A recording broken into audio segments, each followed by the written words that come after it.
Hello viewers, আসসালামু আলাইকুম। আশা করি সবাই ভালো আছেন।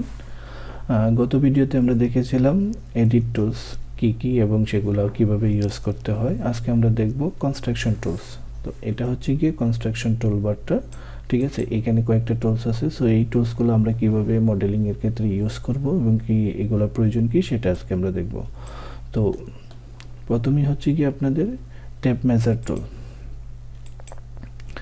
এটা আসলে বেসিক্যালি আমরা যদি কোনো রেফারেন্স লাইন নিতে চাই, সে মনে করেন আপনার এখানে যে লাইনটা আছে এই জায়গায় আমরা সেম একটা লাইন ড্র করব এই লেভেলে, কিন্তু আমার কোনো রেফারেন্স নাই। তো সেক্ষেত্রে আমি কি করতে পারি, এই টেপ মেজারিং টুল অথবা টি চাপ দিলে এখানে আমরা একটা লাইন ক্রিয়েট হবে এবং এই লাইনটা আমরা যে কোনো জায়গায় প্লেস করতে পারবো। আমরা যদি এই পাশে রাখতে চাই এই পাশেও রাখতে পারবো।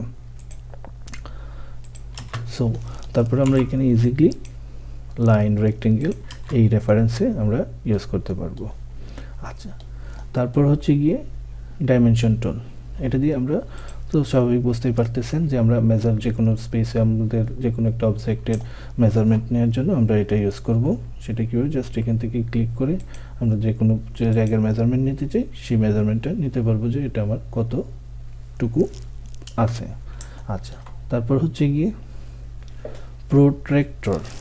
এটাও বেসিক্যালি আমার tape measuring tool, but tape measuring টুলে হচ্ছে কি আমি শুধু এক্স এক্সিস এবং ওয়াই এক্সিসে রেফারেন্স লাইনটা নিতে পারবো, বাট এটার ক্ষেত্রে আমি যে কোনো অ্যাঙ্গেলে নিতে পারবো। এই যে আমি যদি এখন যে কোনো অ্যাঙ্গেলে রেফারেন্স লাইন নিতে চাই, যে কোনো অ্যাঙ্গেলের রেফারেন্স লাইন নিতে চাইলে সেই অনুযায়ী আমি নিতে পারবো।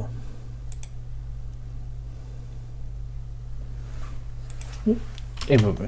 সো এখন আমরা যে কোনো অ্যাঙ্গেলে লাইন নিয়ে সেভাবে আমরা ড্র করতে পারবো।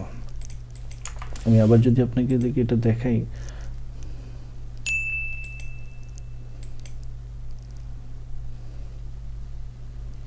ফর্টি 45 ডিগ্রি অ্যাঙ্গেলে আমি একটা রেফারেন্স লাইন নিলাম। এই যে 45 ডিগ্রি অ্যাঙ্গেলে একটা রেফারেন্স লাইন হয়ে গেছে। তারপর আবার যদি আমরা এটাকে অফসেট করতে চাই, টেপ মেজারিং টুল দিয়ে আমরা এটা নিতে পারবো। দেন আমি এখানে ইজিলি এই রেফারেন্স লাইন অনুযায়ী এটা ড্র করতে পারবো। সো আমাদের যদি এরকম কোনো এক্স এক্সিস এবং ওয়াই এক্সিস ছাড়া যদি কোনো কিছু ড্র করতে হয়, সেক্ষেত্রে আমরা এভাবে রেফারেন্স লাইন নিয়ে সেটা কাজ করতে পারবো। আচ্ছা, যে কোনো ড্রয়িংয়ে যে কোনো আমাদেরকে যদি কোনো নোটেশন দিতে হয়, টেক্সট দিতে হয়, সেক্ষেত্রে আমরা এই টুলসটা ইউজ করব, টেক্সট টুল।